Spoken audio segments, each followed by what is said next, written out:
Southern Tier officers get hands-on training with a life-saving drug. Good evening, everyone. I'm Jennifer Sheehan. And I'm John Kessler. Thank you for choosing WENY News at 5:30.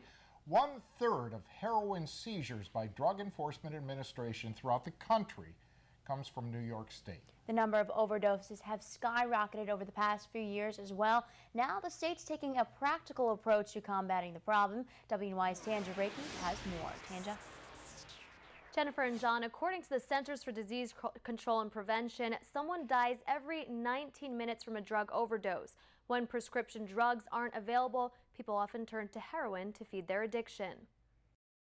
A drug that's been around for years and years is being made more readily available to first responders to help save lives. It's called Naloxone, and it reverses overdoses from heroin and opioid usage, allowing a person to regain consciousness and start breathing normally again. You know, a year ago, we wouldn't have had the ability to do this, and it's about saving lives.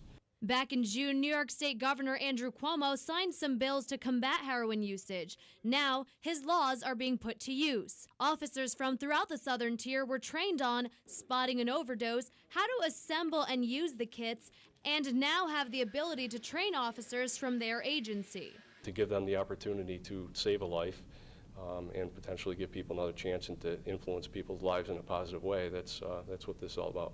Each officer at today's training got supplies of Naloxone for free. Since the statewide trainings have begun, officers from throughout New York State have saved lives. I think in the rural areas here, it's particularly important because many times the troopers and the local police agencies are the first responders to EMS calls. A lot of times it's not even identified by the caller what the nature of the call is. They may just be going for an unresponsive person. We've even had it in situations such as a traffic accident that's as a result of a heroin overdose. So now having the tools, having the training, being able to identify what it is and what's going on, and having the drug at their disposal, we can make a difference. And the state's trained close to 1,000 officers throughout the state, and more trainings are scheduled for next month. Tanja Rekhi, WENY News.